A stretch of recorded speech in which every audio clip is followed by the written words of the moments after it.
we're going to be starting a new series that I'm calling 8 different titles. I never found a good title. So on the banner, there's one title. It says How to Get Everything When You Can Afford Nothing. And then here I'm going to just title it Get Everything You Really Want, because it's all the same basic thing. I have no idea how to title this, but the basic idea goes like this. If we really had what our hearts truly wanted, we wouldn't be asking for things that we can throw away. If we really, really, truly thought about what is highest on our list, if money were no object, and we thought about what was truly highest on our list, then this stuff of this earth would really fade away, would really pale in comparison. I mean, our perspective would change completely. To illustrate this, I want to show you something from my childhood. I'm going to take you way back into the 70s and the 80s. This is the J.C. Penney Big Book. The one on the left side I've never seen in real life. It's from 1973. The one on the right-hand side, I don't remember the date, but I remember that picture. I do. It was $4. You would go to J.C. Penney, you'd spend $4, which was like the price of a Yugo back then, which was a car. And so you could spend $4 on this book, and then you would get the book, and all it was a bunch of pictures. It was a big catalog. It's like the internet. See, back then, the internet was in print, and you would flip pages to go to the different websites. That's, pages. You would go to different pages, and there was no clicking involved. So anyway, this was like Amazon, the J.C. Penney Big Book. It was like that thick. And I remember the kids in my school, one of them always had one of these aggressive moms who in October would buy the big book, and he would bring it to school, and over lunch there'd be like 20 children huddled around this one kid at the lunch table as we would look over his shoulder at the toys in the end of the big book. And we'd be flipping and flipping and flipping, and it was just so glorious and wonderful to experience what could be. The possibilities were amazing. I remember there was this one particular toy that I wanted desperately. This was the Roby Senior Programmable Robot. He was $179, which, at the time was the GNP of a small nation, because this is like in the 80s, right? And so, but it says you could program his moves on the built-in cassette deck.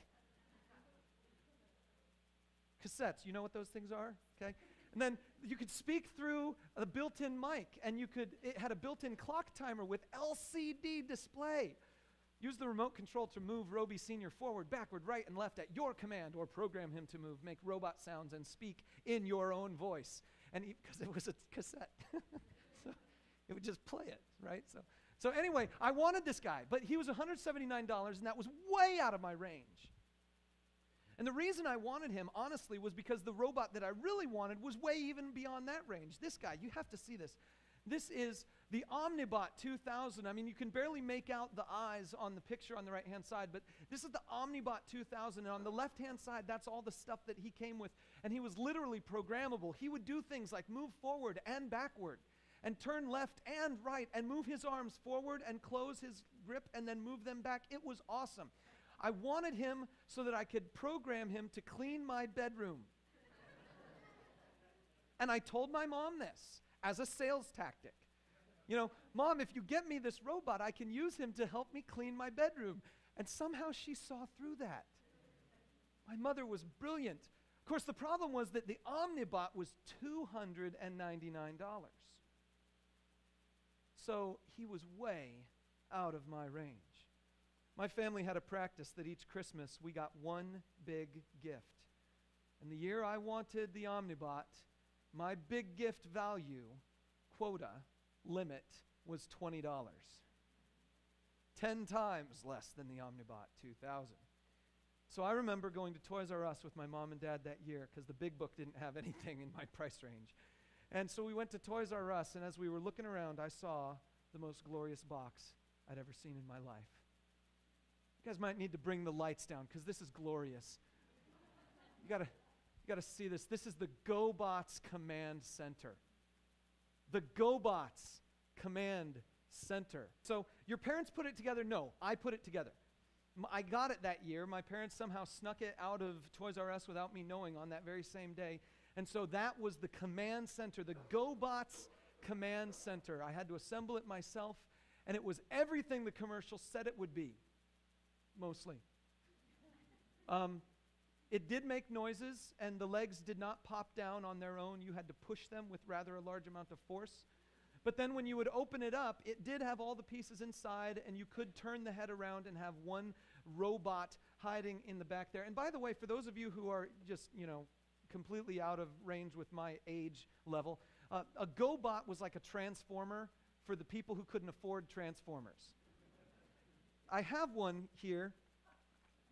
This is a super GoBot that my son has borrowed and played with, and you'll notice the biggest and most important thing about the GoBots versus Transformers is that they don't really look like robots. They're just vehicles with legs.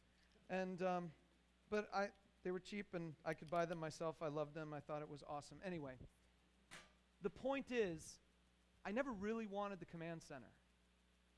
I wanted the big robot. I wanted the big thing, the programmable thing, the one that would clean my room. But because it was so out of my range, on Christmas morning, when I opened up the GoBot Command Center, I was thrilled. I was overjoyed. It was exactly what I had hoped for within my reduced expectations. And I think that's the way it works for a lot of us pretty much all the time. Maybe it's around Christmas time. Maybe it's just in your life in general. You've got these big dreams, these big hopes, these big wishes, big desires. And yet, they're so far out of reach that we work ourselves into a methodology, a mindset that says, I can settle for less, and I can settle for something else. Maybe you really want a little bit of quiet in your house over the Christmas break, and so you buy video games for your children and headphones for them, and then you tell them, wear your headphones and go to the other room and close the door so I can have some quiet. What you really want is a little bit of relaxation and peace, and you get it by spending money on equipment for those who make noise in your life. Maybe you want a little bit of reflection and relaxation, and so you spend money on a vacation, and you go on that vacation. What we're doing is we're just shifting one stress for another.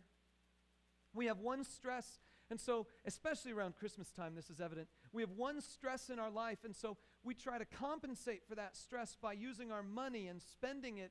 There's a broken relationship, so I buy a present that's more expensive than I ordinarily would buy for that person, but I'm just trying to win that relationship back, and so I use my money resources to try to do something to accomplish at Christmas, that thing that I really want to do but don't know how to do, and all I'm doing is I'm shifting this relationship stress over here to financial stress, and now I've got to deal with the money problem.